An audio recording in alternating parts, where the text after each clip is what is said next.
Okay, I'm going to start today by talking about what is Q. This is a radio shorthand. Yeah, it's radio, or I don't know, whatever. Anyway, it's whatever's in the book. But this title is actually what I was thinking about when I knew that we were going to teach this class, because it was one of those things that I never had, did not have it fully. I was confused about it, because you get the book and there's multiple formulas about it, and then they start talking about high Q and they call it quality factor, and I didn't have a feel for it, so I wanted to, study it and learn a little bit more. So this is what I've learned. So what is Q? Oh, and then to learn, I did some Google searches and studied it. Anyway, I learned that the term Q was originated by a man named K.S. Johnson, who was a Western electric engineer, all the way back in 1914. And his job, part of his job anyway, I guess, was to test coils, test the capacitance of coils. And at that time, they were doing a ratio of resistance to reactance, but he realized that it made more sense to do reactance to resistance. And he called his ratio K, which I assume was for his initial K, for his name, for testing coils. So it was originally called K. But the name got changed to Q in 1920 because he was working on a new project, and the only letter left was Q. So that was all there was. And then I think I think it was in a patent or something, and other people saw it. And after a while, all over the place, people started referring to Q for this and Q for that. It got applied to many things besides coils. If you look at Wikipedia online, and it makes it sound like it's resonant, kind of like resonance, or it's like the ability of something to vibrate and keep vibrating. Or they talk about, it's kind of like a pendulum swinging or a tuning fork, or they have all these things that they, it's become applied to many things. And because it starts with a Q, somebody came up with the idea of calling it quality factor. But I think better terms are storage factor or sharpness of resonance. More meaningful names. Because quality to me it's particularly big. But it's storage factor. When you think about it, reactance, that's actually a term for storage. It's what you have in your inductors and capacitors. If they are each at the point where they're reacting, pushing back, that means they're full. That means the inductor has its full magnetic energy, the capacitor is full electric energy. So this is the original basic definition formula for Q, reactance over resistance. And I was such a relief to find that you could boil it down. This is the beginning. This is the main formula. This is the one that you should remember. This is the most important. It's reactance over resistance. Okay, now reactance over resistance. Unless you're doing a parallel circuit, because remember how parallel circuits are kind of weird, they turn everything upside down. So the formula is upside down when we were dealing with parallel circuits. So it's a parallel circuit, and then you have your resistance over reactance. Okay, now this is a more detailed formula, but it's not on the test. But if you look at it carefully, you'll see that it's the same reactance over resistance. They call it energy stored. That's what the reactance represents, right? Power loss, that's what you get from resistance, because remember, it's only resistance, that has real power or whatever. And then we put these are just the extra things right here. The 2 pi, remember that It's kind of like the formula for a circuit, for, so it just means it's, it's circular around the current. And then the frequency, this is the resonant frequency. And you remember what resonant frequency is? Jeff? Yes, right. And that means that it's balanced, that the reactances, the inductive and capacitive reactances are equal with each other, so that makes a balance. So 1 to 1. Yes. So this is the more refined formula, I guess, but the basic one, but the most basic part is the reactance over resistance. Okay. So, and then the Q of a resonance circuit. So, and remember that you only do Q for resonance circuits. Circuits. Okay. So it is in formula. Another way to write it, it's the reactance of either the capacitance or the inductance over the resistance. And since the reactance of the capacitance and the inductance are equal, it doesn't matter which one you use, because they're the same. Okay. So that's stored energy over the resistance. Here it is. It's written on the circuit. Okay. And as Q increases, so do the internal voltages and the circulating currents. So, and that's good. I mean, we want to have more internal voltage and more circulating current, because that means it's using less energy, less power, because it's able to kind of like recycle that, the electric and magnetic energy back and forth. It's bouncing back and forth. So it will need less, it needs less voltage because it has more internal voltage, it needs less external voltage. Okay, anyway. So remember that it has more internal voltage and more circulating current the more it increases. Okay, now I don't know exactly when this happened, but somebody came up with an alternative Q formula. So there is actually two main formulas that give similar but not identical results. And this other alternative formula is the ratio of resonant frequency to half power bandwidth. Okay, so it's the frequency of resonance divided by the bandwidth that's half power. That means that we're only using the part that has at least 50% of the maximum power. So it's like the edges of the bandwidth, we're kind of ignoring that part. We're just focusing on the center where you have most of the power. And if you think about it, with any fraction, as the number on the bottom gets smaller, the overall value will be larger. So the bandwidth is smaller, the bandwidth is, you're going to, this divided by, it will give a bigger number overall. So is it like an example? Compare like 100 divided by 10 is equal to 10, 100 divided by 5 is 20, 100 divided by 2 is 50. So you can see how the number on the bottom, as it gets smaller, the result, the Q, gets bigger. So, okay.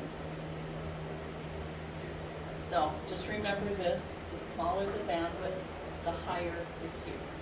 Yeah, this will help you answer a lot of the test questions if you haven't taken the test. Just remember that: the smaller the bandwidth, the higher the Q.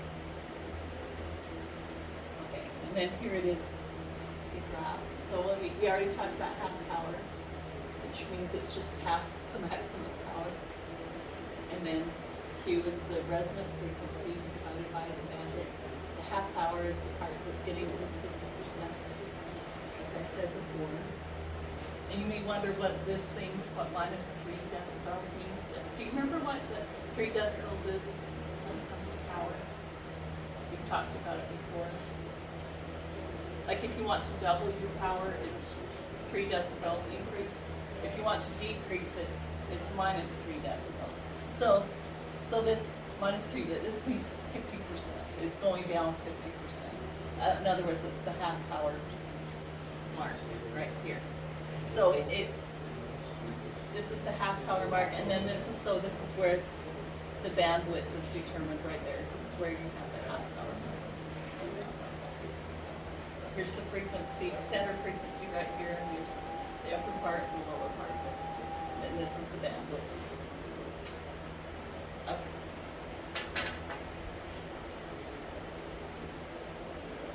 Okay, this is actually in the book. I copied it and added it to the slides. Q comparisons. I remember one of the names that was given, the meaningful names, is sharpness of resonance. Because here's two. Okay, you have the same resonant frequency in the center. And here's two different values of Q. This Q is 10, and this Q is 100.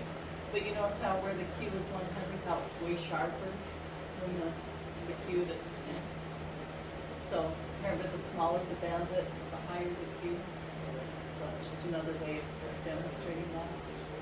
And then this is minus 3 decibel. This is, I guess, where the half power line is, and then that would be coming down at this point is where the bandwidth would be determined, for both of these. So you can see how tiny this bandwidth is right here. This one is bigger.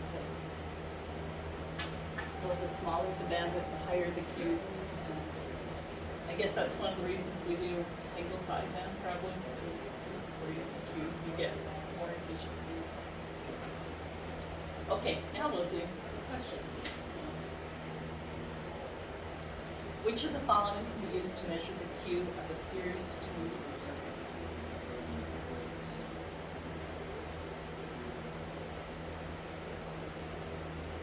So, which one do you think it is?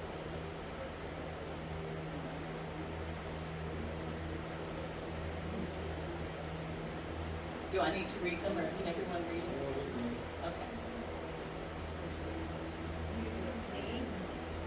Yes, it is. It is C. Yeah, the bandwidth of the circuit's frequency response. But, I actually have a problem with this question because I think D should also be a good answer because, it's the resonant frequency divided by the half power bandwidth. So I think I may have to write in and complain about us and change this question. But the answer they're looking for is C. So remember, the alternate formula is frequency divided by bandwidth, resonant frequency divided by half power bandwidth. So the next question. What is the result of increasing the Q of an impedance matching circuit?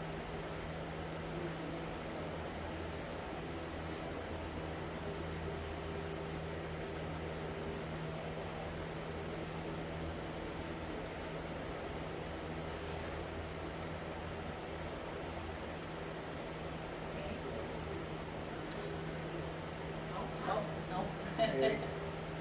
Yes. Yeah, matching bandwidth is decreased because remember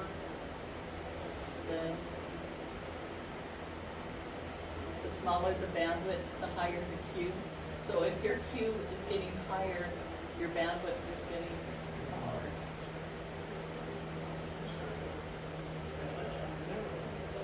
Okay.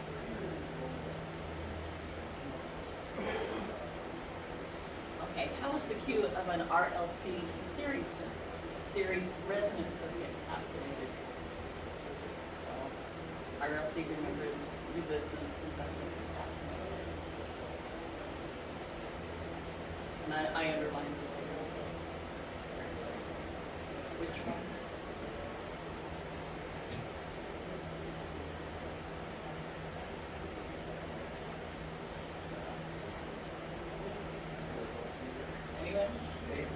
Yes, it is A. It is A. Because remember, it's reactance divided by resistance, reactance of either the inductance or capacitance divided by the resistance. Yeah. Okay. So if the Twins win the World Series, you're gonna react. That's one way to remember. Okay. How is the Q of an RLC parallel resonance circuit? You remember what we talked about on parallel circuits? Resistance divided by. Reactance, yes. It is C. Yep, that is right. C. Parallel circuits turn the reactance resistance formula upside down, so it's resistance. That's right. Yeah. Okay, what is an effect of increasing Q in a series resonance circuit?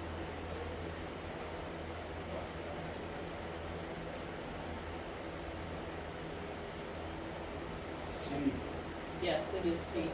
Internal voltages increase. That is one of the results. So yeah, high Q, get high reactance, and that leads to high internal voltage. If I remember right, the internal voltage can exceed the input voltage. Yes, yes. Yeah, it's part of the resonance it gets, so bouncing back and forth. Well, it doesn't need, a lot of external voltage. That's right. Okay, which of the following increases Q for inductors and capacitors?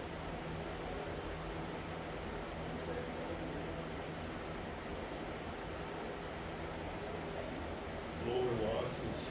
Yes, that's right. Yeah, lower losses mean more stored energy, which means higher reactance, which means higher Q.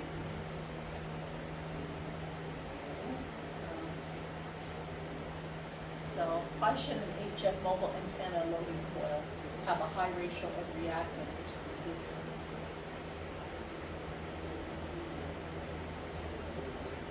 C. Yes, to minimize the losses. Because you get more stored energy, lower losses, higher Q.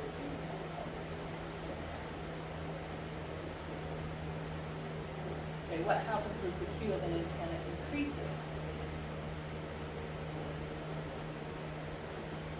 B. Yes. I gotta go. I don't know. Yeah, again, the smaller the bandwidth, the higher the Q, even at the standing wave ratio, bandwidth, it's still safe. The smaller the bandwidth, the higher the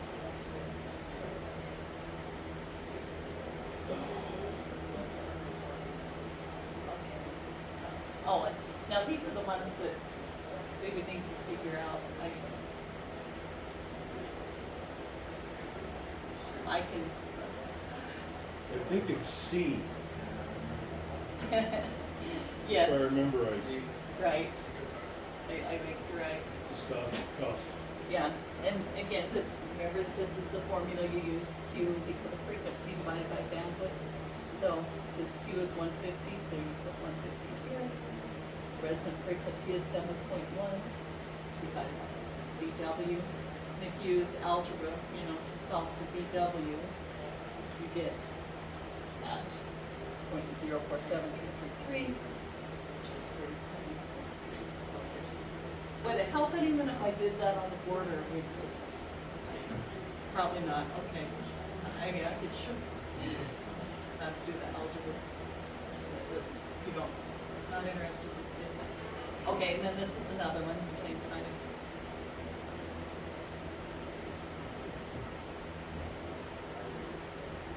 So here you go, 118 equals 3.7 divided by band. BW, right? So, C. I'm not sure, B or C. I don't remember. yeah, it is C. But if you do, again, the algebra to get BW. So it's 3.7 divided by 118. Yeah, it is the same thing. Yeah, because the Q times bandwidth is equal to frequency. That's another way of thinking about it. So, is it? Time over. All right, we got homework? Oh, I do have the, but it has the answers on, so it's just, I've started. Oh, so that's the best kind of homework, the ones with Yeah. the answers on. Yeah, right, so it has basically everything that I taught. Right. Here, I'll let you. We'll pass talk it out. Saturday morning. Share. Sounds good, Yeah. thanks, Frank. Yeah.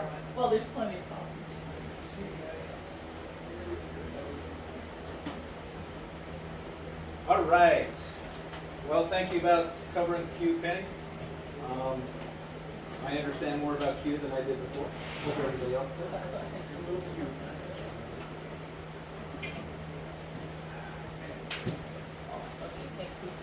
I thought Q was just a Big quality. part of the alphabet, right? All right. So, as we continue our extra class, week number 5. How you guys doing on ham study? So, got kind of busy, didn't quite get through it. Yeah, I understand that. I understand that fully. Trust me.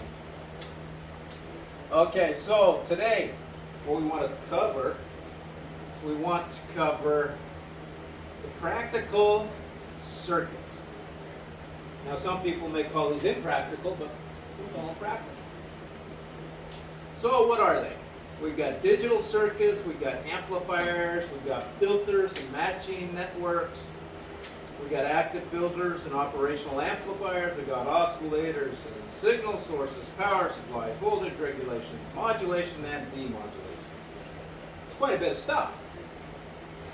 And we're going to hit it more high level, but as you get into the book, it'll go into a lot of detail, and if you want to get even further into the detail, the book takes you to additional places where you can get even more detail in that. So, digital circuits.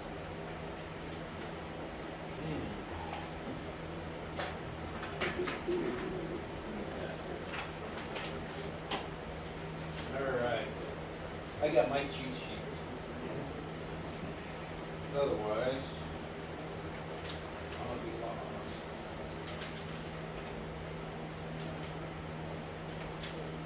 Wait a minute. Page 1. Oh. I had a lot of fun when I was printing this out. I printed on the back of stuff that I already had page numbers on, so they don't make any sense. There. I forget those pages. There. All right. So, clock, or a stable multi-vibrator.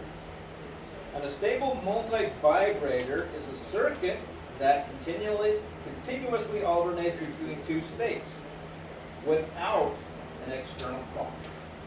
Okay? So it's a kind of circuit.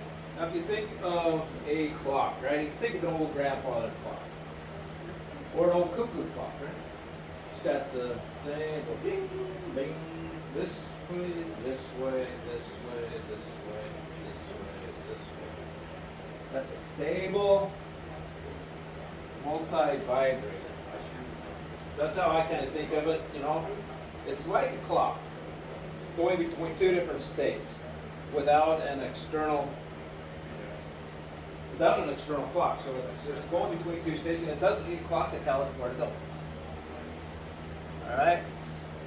Now a one-shot or monostable multi-vibrator. This is a characteristic of this is that it switches momentarily. It switches back. It doesn't go from one state to another. So it switches momentarily to the opposite binary state, and then it returns to its original state after a set time. Okay? Now, we get to an OR gate. This is where the output, the logic, produces logic of 1 at its output if any of the input logics are 1. Kind of remember what we talked about last week with those ors and ands and nors and nans, all that stuff. Now the other kind of digital circuits is an AND gate. The output is 0 when all the inputs are 1. Okay. And then we have an XNOR gate. This is a 2-input exclusive NOR gate. X stands for exclusive. And it produces a logic of 0 at its output if any single input logic is 1. Okay? Some of this stuff is, you know, you just kind of have to get these ones and zeros and binary states in your mind. So what else do we have out there in this stuff? We got vacuum tubes. Okay. So a vacuum tube consists of a filament, a cathode, a grid, and a plate. Okay, so we got it here. Here's our cathode, right? And we have a filament coming in here. We have a cathode. This is a vacuum tube. Okay, vacuum tube. It has a filament. It's got a cathode in here. It's got a grid, and it's got a plate that makes up this vacuum tube. All right. And it uses thermonic emission to heat a cathode, sending electrons to the anode plate. So you got the cathode coming in here, and it heats up these electrons, and it's kicking them over here to the anode side. Okay? And this is the grid that it's got across this grid. Remember, we're going this way, right? We're applying some voltage over here, right? Got current coming this way, and it's heating these things up. And whoa, they're not liking it. They're saying, I'm going to get away from this dude and come over here to the anode side. All right. And so applying that voltage to this grid, applies voltage, that controls the electron flow, gets them going. So if we applied no voltage here, what do you think it would do? It's kind of sit there, right? Do absolutely nothing. All right. So we've all heard of amplifiers, right? What's an amplifier? What do you think an amplifier does? Boost the signal. Boosts the signal, yeah. Just like you said, right? Amplifies, right? Makes it bigger, right? So what I think in ham radio, and what I used to always think was, okay, I'm going to get me an amplifier. We got a great big amplifier sitting in the back. It's an old tube type. It's big. It's heavy. And it can take this signal up to full legal power, 1,500 watts, right? Now, it takes your what's coming out of your radio, the power you're coming out your radio, and that amplifies it up to 1,500 watts. Well, is that the only amplifiers we got in our radios? What do you think? The answer to that is no. Okay. So every radio, pretty much, like my radio, I run a Yaesu 991 alpha. Okay. And I'm getting power into it, and it's going from here to here to here to here before it gets out to the. Probably not.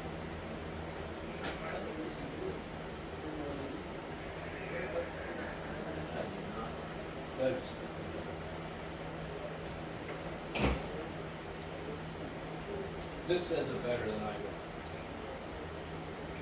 I like how it says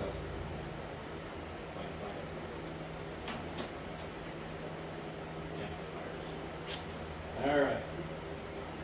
When amateurs talk about amplifiers, the subject is often the piece of equipment that amplifies the output of the transceiver to several hundred watts or more. All right? We got coming out of the transceivers going to the antenna, but before it goes to the antenna, we're amplifying. Okay? So, far more numerous, however, are the much smaller amplifier circuits that increase the power of small signals in our radios and test instruments. Yet all of them have much in common. Okay? So, an amplifier circuit is called a stage, just like a rocket has multiple stages. I always like to remember the good old Saturn rockets that went to the moon, right? They take off and you lose stage 1, they kick off stage 2, and then it'll kick off stage 2, and it's fire up on stage 3, etc., right? Well, that's the same thing with amplifiers. As they go through our systems, they do the same thing. It boosts the signal from our first stage to our second stage, and so forth, until it gets to the final amplifier. You ever heard of somebody blowing the finals in a radio? It's that final amplifier. If you get so much interference, you can have your finals go. I can't do this anymore. I'm done.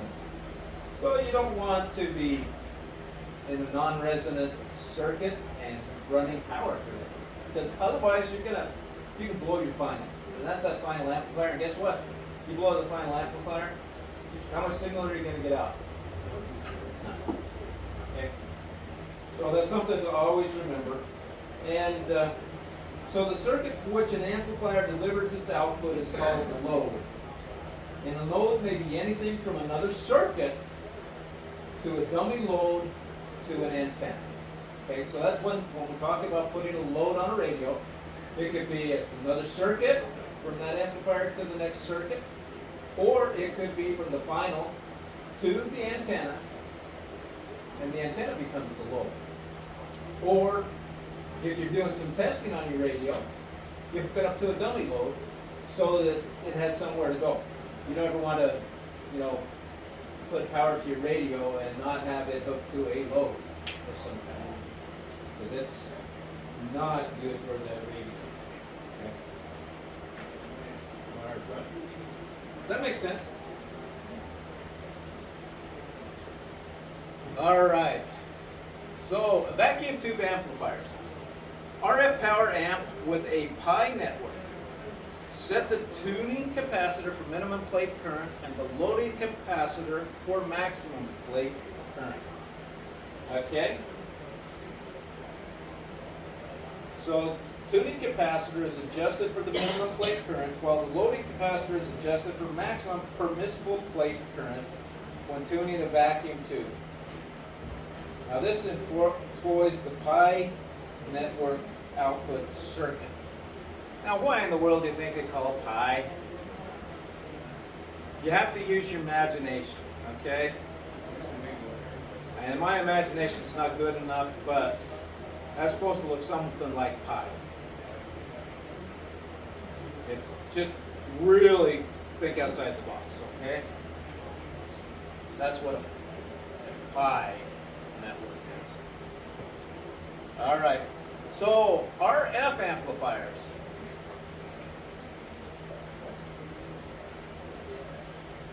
Okay. So we got multiple types of RF amplifiers, and they're divided into classes. We have AB amplifier, which is, this is what a depiction of an AB amplifier is. We've got the power coming in. It's coming in here and then it's coming out. So it's operating 180 degrees, between 180 degrees, here we go, 180 degrees and 360. So here's 180, here's 180, that equals 360. So it's coming this way. We got the one direction and we got the other direction to give us the whole. So it operates, Class AB operates more than 180 degrees, but less than 360 degrees. Now a Class D amplifier which is basically a low-pass filter on the output. And it uses a low-pass filter on the output, removing the switching signal components forms of the output of a Class D amplifier. Now, how about a Class A amplifier? So a Class A amplifier, it has a bias of a halfway saturation and a cutoff. And I do not like how this gentleman is doing this slide, actually, to be honest with you. In a Class C amplifier, the signal distortion is with single sideband. You have distortion there. But I want to take a step back.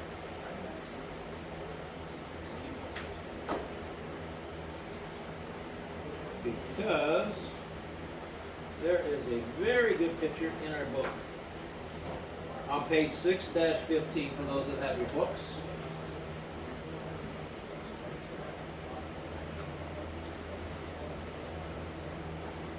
No, it's not 6-15. I gotta find the page. That wasn't it. Where is it? Oh, there it is. Okay, it's on 611. That's where I want to go.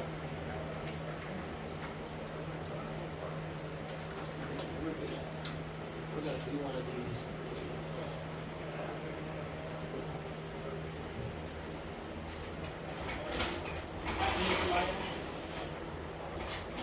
What?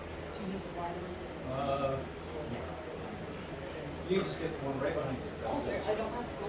No, that'll give us a knowledge. Oh, okay. Okay, so we've got Class A.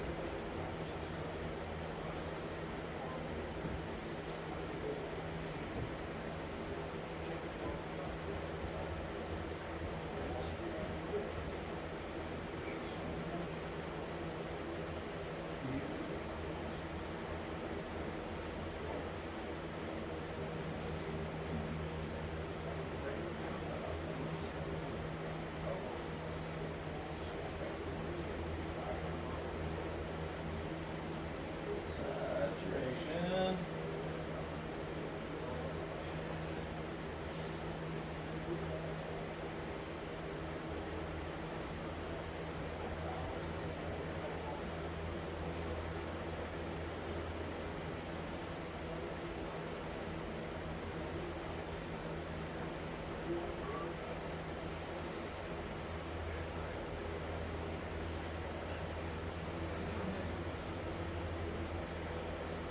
Okay. So a Class A amplifier is going to have a signal that runs between the saturation point and the cutoff level. Okay? Now saturation point, as Penny was mentioning, that's where your inductor and your capacitor, they're both full. They're both full of this magnetic and electronic energy. They can't have any more. That's saturation, right? On one end. On the other end, the cutoff level is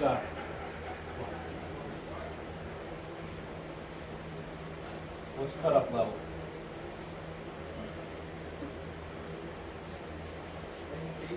Huh?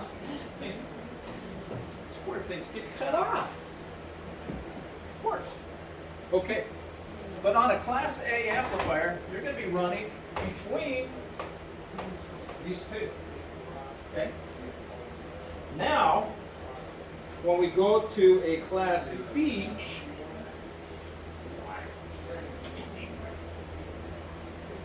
we have our saturation level up here, right? We've got our cutoff level down here. We have our Q right here. And this one is going to run. We're still going to have the same sine wave, right? But we're going to run here.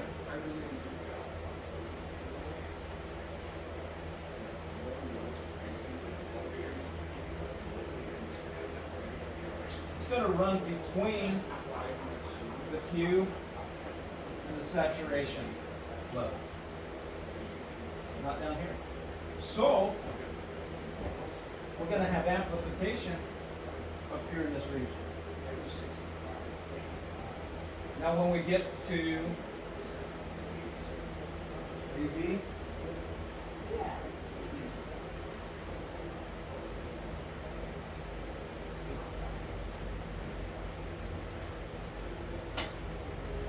so we get an AB, which is a combination of these two, right? We've got, here's our Q line. Where do you think this one's going to go? Well, we're going to come up here, and we're going to come down here a little.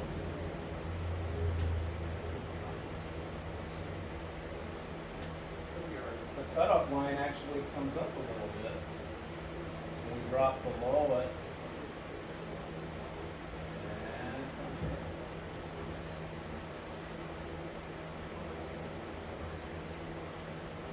okay. So it's dropping below the cutoff. So we only get this piece here plus this. Okay, so we're getting some good amplification. We don't get that piece there. So that is AB. And then C is So AB is kind of like an average. yeah, it's kind of like an average, yeah.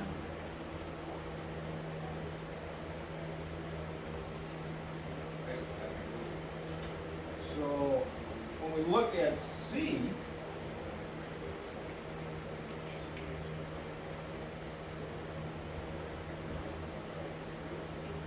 C comes up.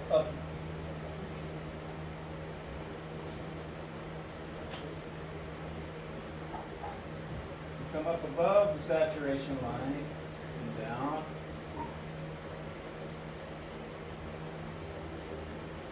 Up above the saturation line and down.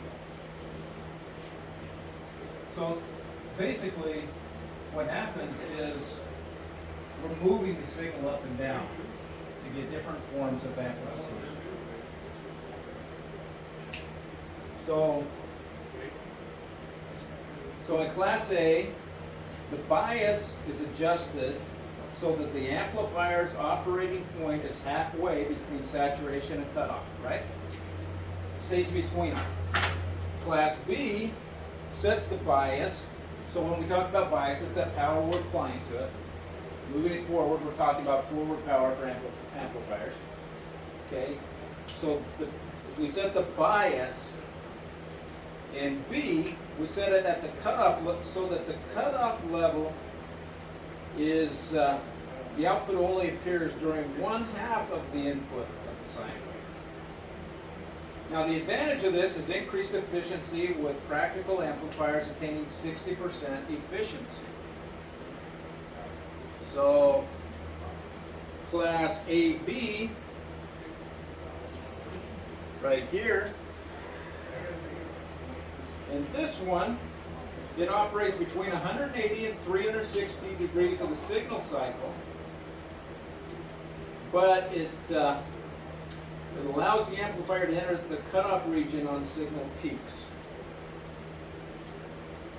So as we have a signal peak here, this is our signal peak, right? It's actually entering the cutoff region. Now why would we do this?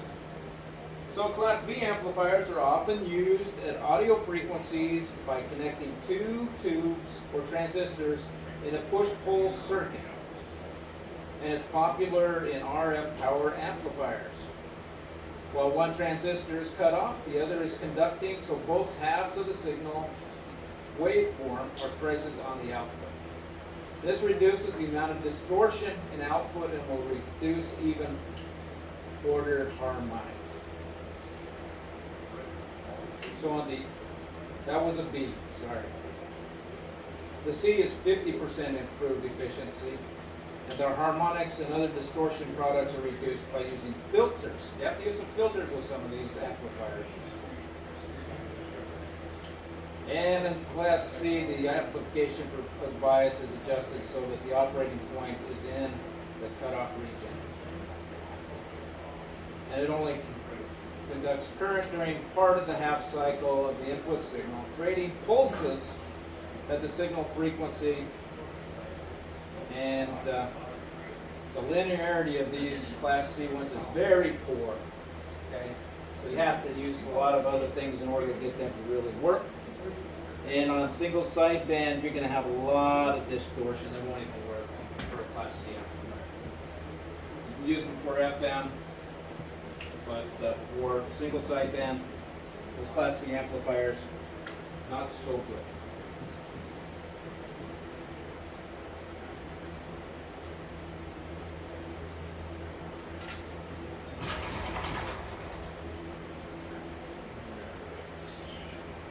There.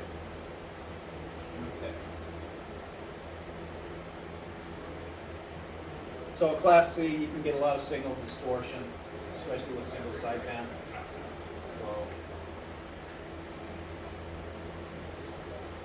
and a Class D, you need a low pass filter to get them to work.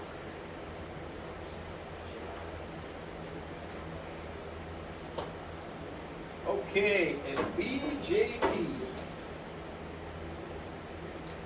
Banana, jelly, and toast amplifier. Okay. So, as we look at figure E7-1, what kind of amplifier might this be? We've got an input, we got an output, we've got an R1, we've got an R2, we've got C1, C2, C3, we've got R3, put these going to ground. What do you think? I think it's a common emitter amplifier. Just kind of have to then keep that in mind. That's question E7B12 in the book. So let's dissect this BJT amplifier a little bit. So R1 and R2. Okay, so we have input coming in here, and we're coming here, R1 and R2. What would the purpose of R1 and R2 be?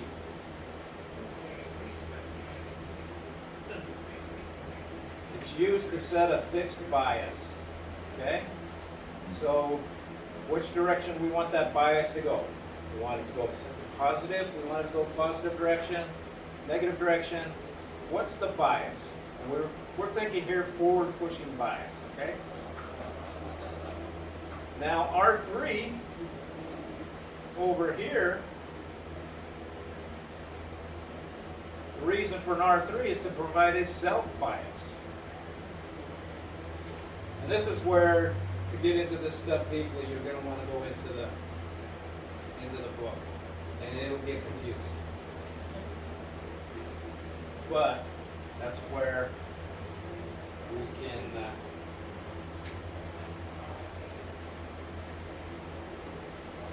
try to look at the test questions in hamstudy.org to help clarify that. So the purpose of the R3 is to provide a self-bias, and it loads the emitter.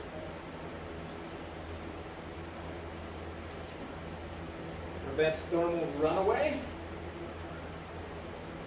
So we use a resistor in series with the emitter to prevent thermal runaway in a bipolar transistor amplifier. And that's what this B is, by the way.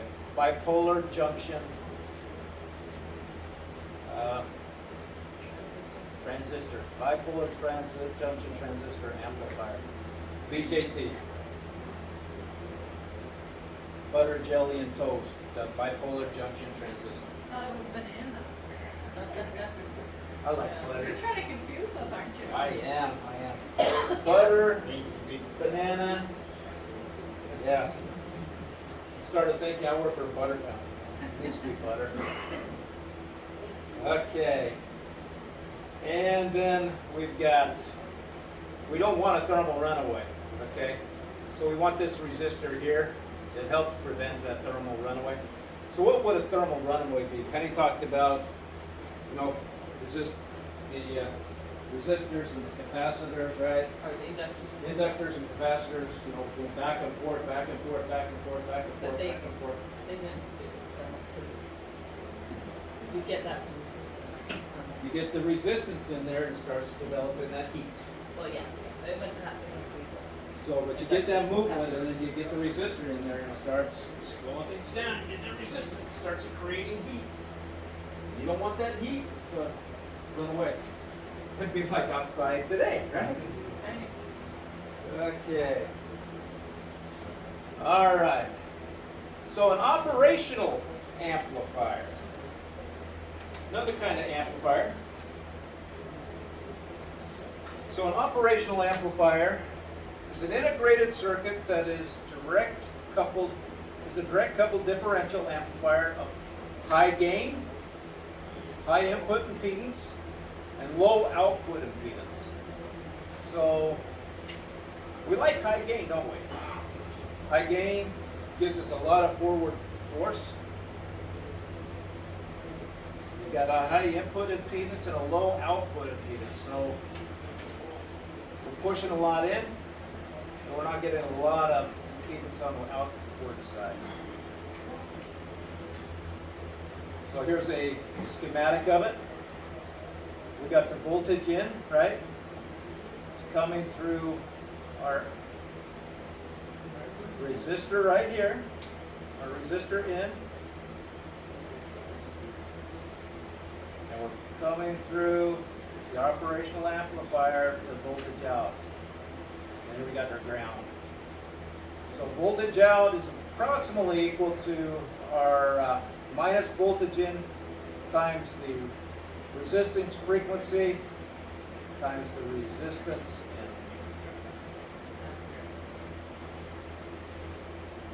in. Looks like kind of like that. Anybody ever see one of these thingamajiggers? That's a spider. It's a spider. That's one of those Star Wars There you go. doohickeys that shoot you. Stay away from him. Okay, they're pretty little. Or they can be bigger, but. So the gain does not vary with frequency. So you can change your frequency, but your gain's going to stay about the same, which is a good thing with an operational. So, oscillators.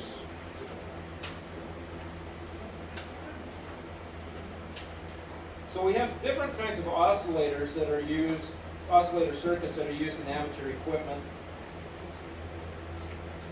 And what kind of types are they?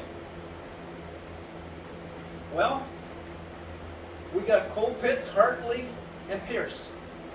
These are three fellas that created oscillators over the years, and they try to do about the same thing, but they kind of come out at it in a little different direction. Okay, so you try to get an oscillator circuit, and you want it to be able to oscillate, but how can you do it? So in order for a circuit to oscillate, it must have a positive feedback with a gain greater than 1. So you got to have a feedback greater than 1 or it's not going to oscillate. And if you think of oscillating, you think of an oscillating fan. We don't have an oscillating fan right now. We've got a box fan, right? But what's an oscillating fan do? Well, it's like this, right? Goes back and forth, back and forth. Here's what an oscillator does. Goes back and forth.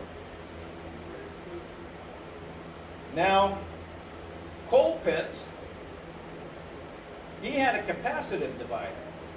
So he used a capacitor here to, in his circuit, in order to get the oscillating power out. Okay. Now, Hartley, he had a tapped coil in order to get his, and so here's the coil, right here. What does L stand for? Inductance, right? Okay, so here's our inductance coil, and we're tapping it. This is what this here is. This is a tap. It's coming into this. Now the way I always remembered Hartley, and that it's a tapped coil, Hartley is close to Harley. Okay? Harley makes a motorcycle. And Harley Davidson motorcycles have coils, right? So he used a tapped coil. So Harley tapped his coil, and just like Hartley tapped his. That's how I remember. Okay, for the test. Then there's Pierce. And Pierce, he used a whole different method. He used the quartz crystal. So as we talked about crystals last week, remember, they can be used to move some of the electrons, right? Okay. So Pierce, hit the right button. He's using crystals here. This is his crystals. This is his crystals. This would be his crystals, right? But he's using crystals in his method to get this thing to oscillate. And I haven't come up with, other than Franklin Pierce was the president. Franklin Mint was lots of bucks, right? Franklin Mint. Crystals are worth lots of bucks. So Franklin Pierce has quartz crystals. And that is badly, I agree. I agree. Okay. So the positive feedback that is needed, okay, remember positive feedback has to be greater than 1.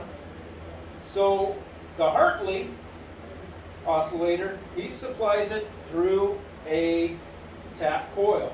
Cold Pitts, he provides it through a capacitor. It's the Cold Pitts capacitor. And then Pierce, he does it through the crystal, the quartz crystal. All right. Matching networks. So the purpose of a matching network is to transform a complex impedance by canceling the reactance and changing the resistance to a desired value. So an impedance matching network, an impedance matching circuit transforms a complex impedance to a resistive impedance by canceling the reactive part of the impedance and changing that resistive part to a desired value. Now, a passive matching network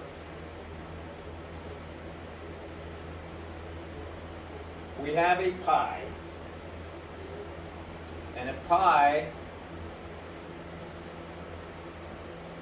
these are pi symbols, okay?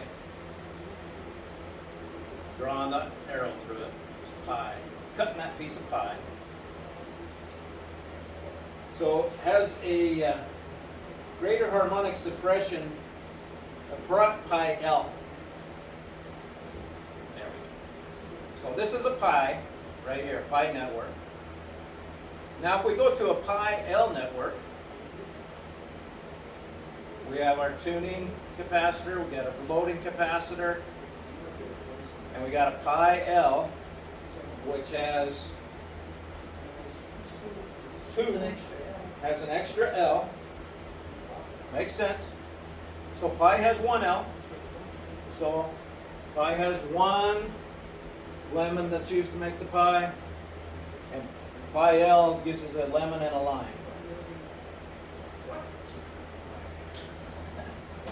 You can use these, or you can totally ignore them, on which I would, the latter probably works better. But a pi L network has greater harmonic suppression over just this pi network. So you get better harmonic suppression out of this one. And so you get better suppression over a pi network for impedance matching between the final amplifier of a vacuum tube transmitter and an antenna. So a pi L will give you better harmonic suppression, okay, when you're using one of these.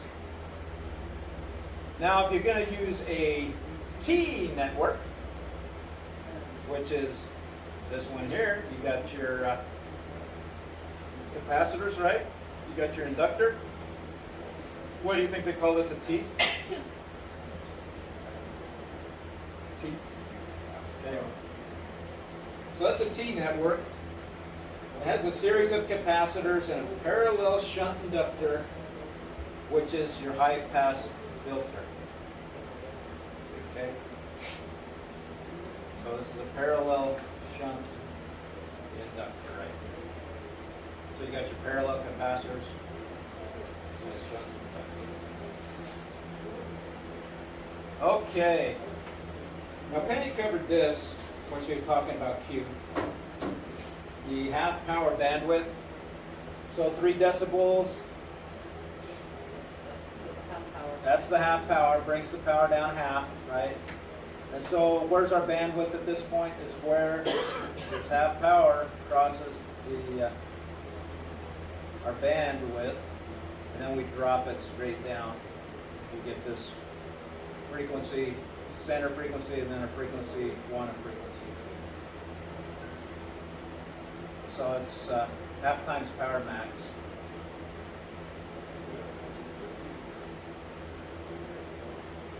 And Penny covered all of this in English. I left out some of this. She left out a lot of these. As Q increases, so does the internal voltages and the circulating currents. Okay. Any questions on Q? I didn't think so. If you have questions on Q, I'm just kidding. If you have questions on Q, Howard, you have a question. All right, you talk about different amplifiers. How do you know which amplifier you have in your transceiver? You look at the schematics for it. Oh, yeah, okay.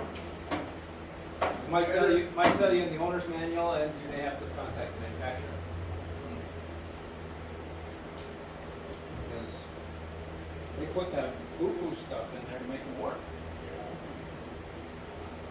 Be more than one, can there be more than one type in there? More than likely. More than likely, yeah. Depends on what it's being used for.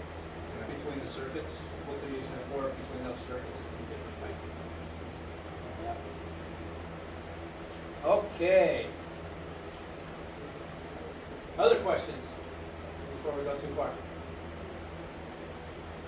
All right. Okay, active filters. They're often made of op amps. Okay. So this is an example of a wideband pass filter. Anybody got a radio that has a wideband pass filter in it? I wouldn't know. Jeff, look at this schematic. Well, in this you can look at your owner's manual. It'll tell you. Most of them will have. A lot of them will have wideband pass filters. You know. So you get a first order high pass section, and you get a first order low pass section. And here you got your center point. So an appropriate use of an op amp active filter is as an audio filter in a receiver. Okay? So in your receiver, you're hearing a lot of noise, right? You're hearing all kinds of noise. You go, man, I'm so tired of this noise. How can I get rid of the noise? You can use a filter. Okay? And these op amps are often used to construct one of these filters that can help filter out some of that noise.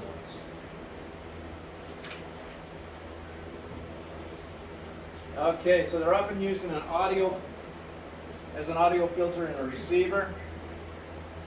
And then we get over here to the Chevy Schnepp low pass filter. Some guy by the name of Chevy Shade. Yeah, that's good enough. I was going to say Chevy Chase, but he's an actor. That's what I thought you said. Yeah, that's kind of what I was thinking about. So, how do you pronounce that, Rick? You're our foreign language expert. That's my alias. That's Rick's alias. In English, that's Kalinsky. Or Chevy shaft. It means donut in English. Means donut in English. Does it? All right.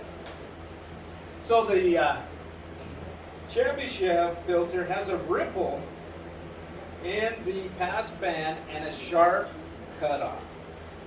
Okay? That is one of the benefits of one of these things. It's got a ripple in the pass band and a sharp cutoff. And I'm looking for it. We'll have to look at the book. I send you to the book on this one. They work really well. They work really well. You work with those? I did. I had problems with transmitting and it was causing all kind of harmonics in the house. Yep. Put that in. Got rid of some of the harmonics, so your lights stopped coming on and off. No, But other things, correct. yeah. Okay. Good example. Thanks, Mike.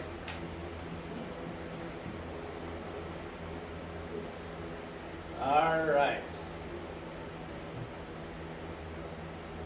So it can be passive, active.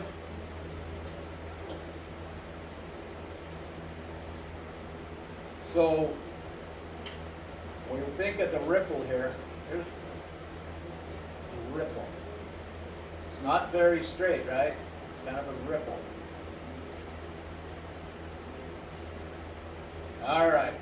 Let's go on to some additional types of circuits. Let's see what we got here.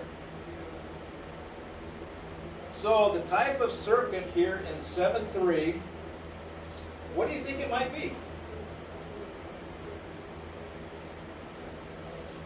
How about a linear voltage regulator? Oh yeah, I was gonna say that. I figured you were, Denise. I was just waiting for it. It just took too long. All right, I figured you'd come up with that one.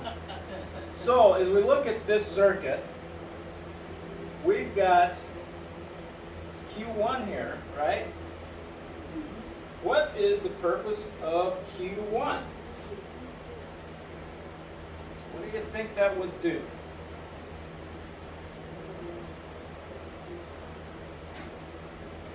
It increases the current capacity. How about C1? It's over here.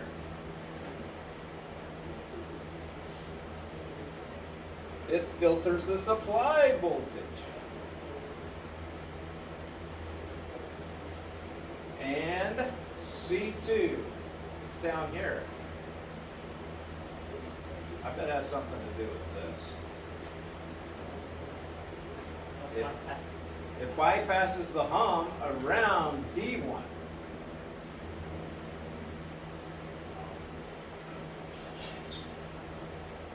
And those are the answers that are going to come with this schematic. Okay? So you'll just kind of have to look at the schematic and kind of figure out which one goes with which.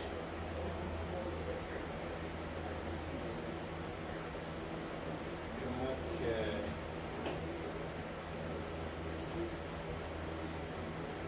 All right. So power supplies.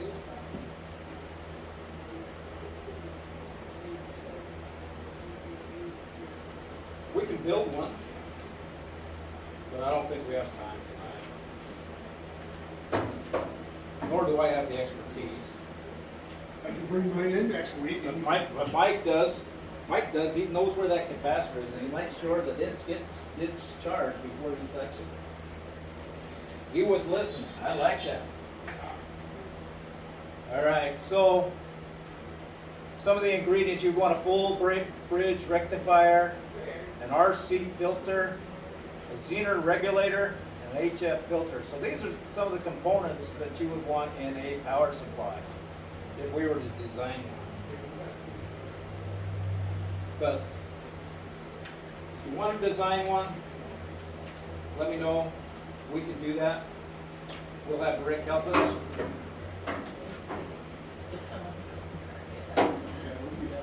Someone that knows more than I do, Mike help us. Mike definitely knows more about this than I do. Okay, modulation. What does FM stand for? Frequency modulation. Frequency modulation, right. So frequency modulation can be done by a phase-locked loop. Okay? And the emphasis is commonly used in FM receivers for compatibility with transmitters using phase modulation. Now, a phase-locked loop.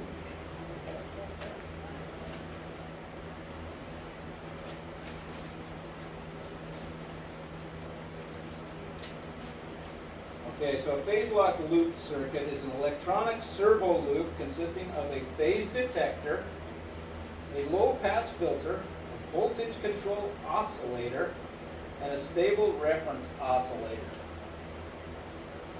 Okay? So a phase-locked loop can perform frequency synthesis and FM demodulation. So short-term stability of the reference oscillator is important in the design of a phase-locked loop frequency synthesizer because any phase variations in the reference oscillator signal will produce phase noise in the synthesizer output. Okay, so we don't want noise. Noise is not a good thing for us. And a phase-locked loop is often used as part of a variable frequency synthesizer for receivers and transmitters because it makes it possible for a VFO to have the same degree of frequency stability as a crystal oscillator. So what is a VFO? What is VFO? We all know what the VFO is, right? That's the thing we spin Frequency oscillator. and we get from one frequency to another. We're spinning this thing around. And it stands for Variable frequency oscillator. variable frequency oscillator. So that's where these oscillators come into play, right? Into our radios. So they actually do something. We can get from one frequency to another with these VFOs. And a phase-locked loop is used as part of this to make them work so that it has the same degree of stability as a crystal oscillator. Think about the old radios that had crystals in them. They had crystal oscillators instead of VFOs.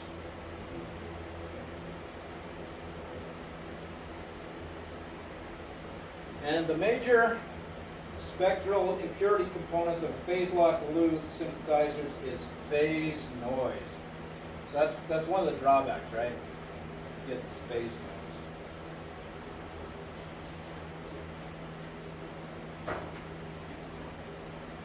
Alright. I love this one. Flip-flops. I can remember this one. I don't remember what it talks about, but I can remember flip-flops. Just kidding. I remember the shoes.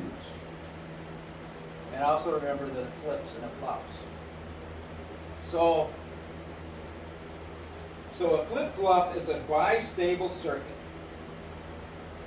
And an SR flip or an RS flip-flop is a set reset flip-flop whose output is low when R is high and S is low, and high when S is high and R is low, and unchanged when both inputs are low. Okay? So an SR flip-flop is set reset is what it does.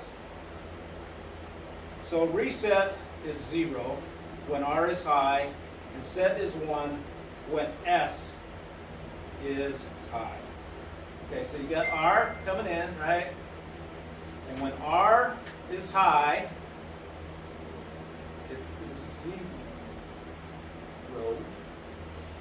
And when S is high, it's a 1. So it's the opposite. And it flips and flops and it flips and it flops.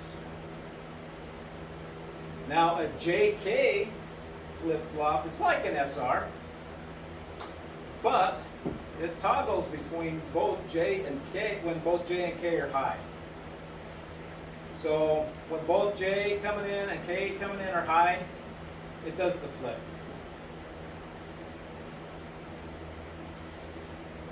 Now a D flip-flop passes the state of the D input when the clock transitions.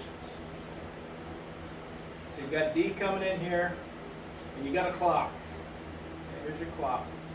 Here's your clock up here too. And when this transitions, that's when this happens. Okay? Otherwise, it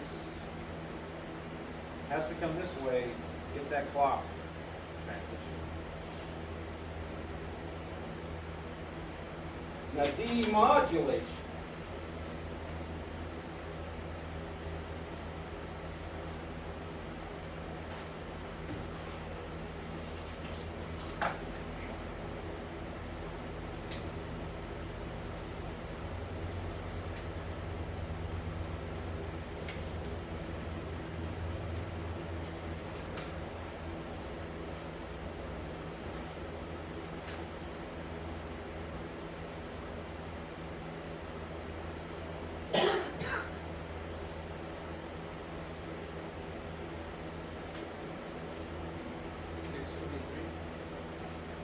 Six 23? Probably right. Probably what I'm looking for. I got it marked in my book.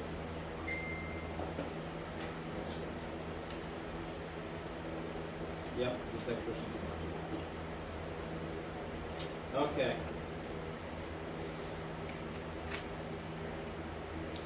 So when we think of demodulation, detectors and demodulation, basically they have the same function, okay? So if we think about it, we're talking about modulation, right? We're talking about FM, frequency modulation. Well, you got the frequency modulation, you got the signal going out. Okay? Comes into a radio. How's that radio going to be able to tell what that signal's all about? It's either going to have a detector or it's going to have a demodulator to basically interpret or translate what that signal is coming in. Okay?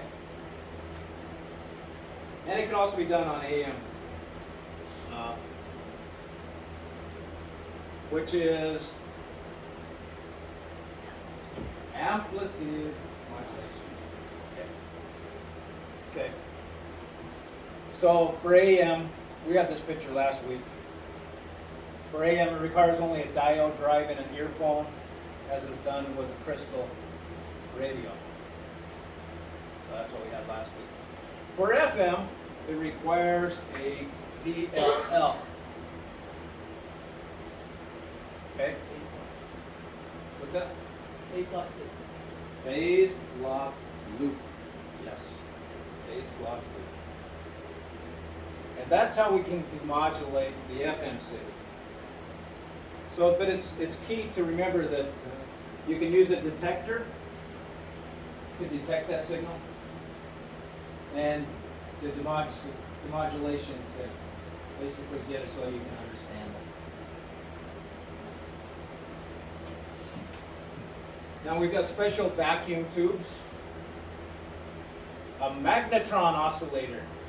So it says UHF or microwave oscillator tube with a specially shaped anode surrounded by an external magnet. Okay, so we look at this, they've given us a cutaway of it, right? The cutaway part of it. So we've got this oscillator tube here, and it's surrounded by an external magnet. So as this, the magnet is not only the outer shell here, but it's the inner part, as it goes around, that's what makes that magnetic. Similar to what we have in our vehicles, right, with the alternator.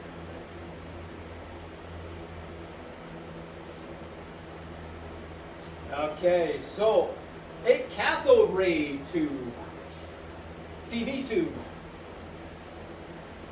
They don't use these quite so much anymore, but they're still around. I think we got one in our garage, or did we get rid of that one? still on. Probably still have it. Yeah, we need to get rid of it. Okay, so we've hit the end of week 5. And your homework is to take a look at E7 in hamstudy.org. And it says hot. And I know I'm boring you on a hot day. You'd much rather be out there having a nice cold beverage. Dip in the pool. Oh, that would be perfect. That would be perfect. I could go for that. And a donut. And a donut for Rick's satisfaction there. But anyway, next week we're going to go on to element 8, I think. At some point we'll come back to pick up a couple elements that we bypassed along the way. Element 3 we bypassed, that's coming up later. And there's a chance we may finish before 12 weeks. And in which case we will do some review. We'll go through some hamstudy.org stuff just to kind of solidify our knowledge. And we might have some games and, you know, get some teams and see what we can do. Because I will lose, I guarantee. Howard, question? Where's this flip-flop circuit used? All right. When you- Ricky, When you don't have any shoes. you don't have any shoes. You use a flip-flop. So where you have a circuit that you need to turn something on and off Yep. at different times. Now, I'm not exactly sure which ones that would be. Rick, you have any idea? No. Lee? Say again? Flip-flop. Sounds good. But I don't know there. We'll do some research. Find out what a flip-flop Is that the same as a coax switch? Yeah, it could be used for a coax switch, an automatic one. But you're gonna have an input, you're gonna have power input, it's gonna flip depending on whether your 2 inputs are high or your 2 Oh, inputs are low. okay, okay.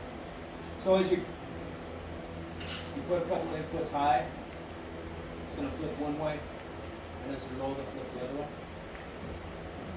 So, there could be lots of uses for it. Well, isn't it used for like dividing a frequency to a lower frequency? Seems like I remember seeing some test questions about. It could. Just use the bandpass filter. So we'll do some research this week and remind me next week, Howard. We'll cover that in more detail. It'd be a good question for Saturday morning. That would be a good question for Saturday morning, wouldn't it, Rick? Wouldn't it, Rick? Yeah. Rick will come with the answer Saturday morning. Yeah, Okay, 'cause I don't- I'm kidding. Because I don't wear flip-flops. Neither do I. Neither do I. All right, other questions? In electronics, flip-flops and latches are circuits that have 2 stable states and can store state information. A bistable multivibrator, the circuit can be made to change the state by signals applied to one or more control inputs. It will output its state. It is the basic storage element in sequential logic. Okay, so we go from sequential, right? Here to here to here.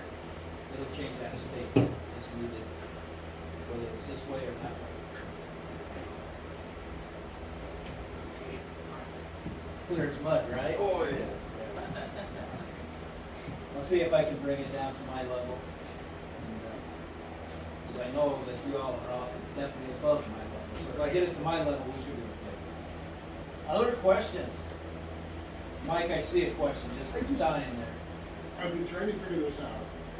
You talk about, well, here's figure E7, dash 3. Which, in our book, it's 6 point something or other. Yeah. And you're trying to figure out which factor it is. Trying to follow us. Yeah, it doesn't. It doesn't exactly follow, I know. Which it more, So, element 7's in chapter 6, it doesn't. I know, element 7 is chapter 6. This was probably written before that, that's a new book probably, right? Yeah. Well, that's Yoki Oki's or whatever. Yep, it is. So So, no, you bring up a good point, and that's where hempstudy.org is really gonna come in to help you. We'll hit the high points, and sometimes it's gonna be real high. So high we don't know. Leaving all the low points for us meetings. I'll try to get them down there as quick as I can. Any other questions? You're all dying of heating up. It's gotten hotter in here since we've been in here. That wind died though.